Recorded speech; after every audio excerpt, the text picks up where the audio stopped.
আজকে এই বন নবগ্রাম বাউল আশ্রমে আমরা শতকণ্ঠে বলবো, শিখে নে দেশ বিদেশের জ্ঞান, তবু হারাস নেমার গান। বাংলা ভাষায় বলি বলে, বাংলা ধাঁচে নেচে খেলে, 16 আনা বাঙালি হ, সম্পূর্ণ বাঙালি হ, বিশ্বমানব হবি যদি শাশ্বত বাঙালি হ।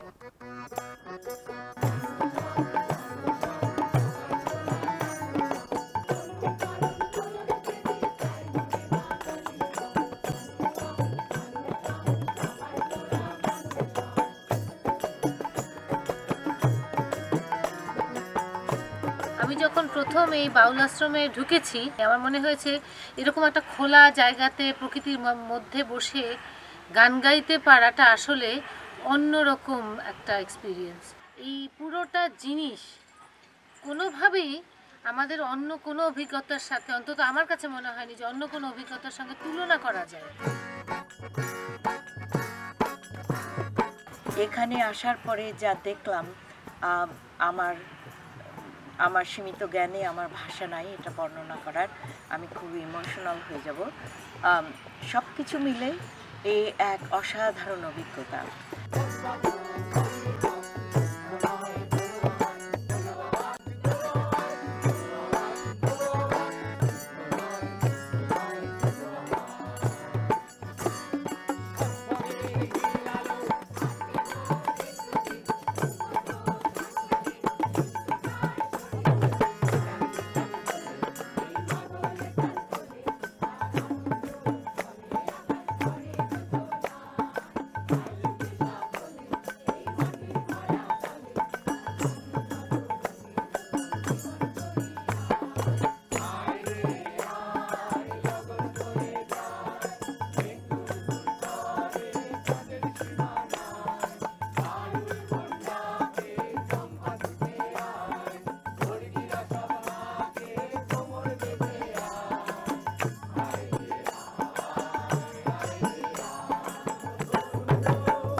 এটা এমন একটা জায়গা যেখানে বাউলদের আখড়া, মানে এটা ভাল লাগছে যে প্রকৃতির মধ্যে আর গানটাকে প্রাধান্য দেওয়া হয়, বিশেষ করে বাউল গান, মাটির গান।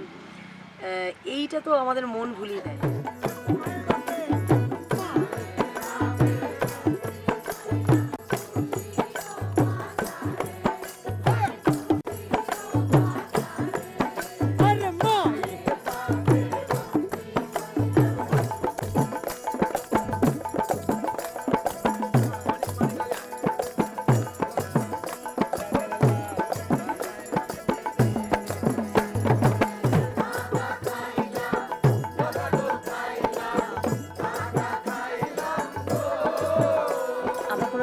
ধারণাই ছিল না বন নবগ্রাম এত সুন্দর হবে। শুধু সুন্দর না, যে অভিজ্ঞতা, যে প্রতিটা মানে বাউলদের সাথে যে সান্নিধ্য, ওনাদের কাছে যাওয়ার যে সুযোগটা পেয়েছি, হারিয়ে গেছে। আমরা তার চিন্তাই করতে পারছেন যে এত সুন্দর অভিজ্ঞতা কিভাবে আমরা হাতছাড়া করতে পারি।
কতগুলি সুন্দর সময় কাটলো, তার মধ্যে একটা বোধ হয় এই বননবগ্রাম বাউল আশ্রম।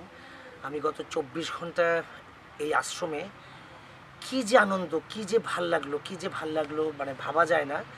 আমাদের সঙ্গে এখানকার স্থানীয় যারা বাউল শিল্পী ছিলেন তারাও আসলেন। তো এইটা আমাদের সকলের জন্য, এবং আমি কালকে একটা পর্যায়ে কিন্তু আমি অনুষ্ঠানেও বললাম যে আমরা খুব ভাগ্যবান যে এই ধরনের সুন্দর গুণী মানুষদের সঙ্গে আমরা এক মঞ্চ শেয়ার করতে পারছি। আমরা এরা প্রাপ্তি একটা বড় সম্মান।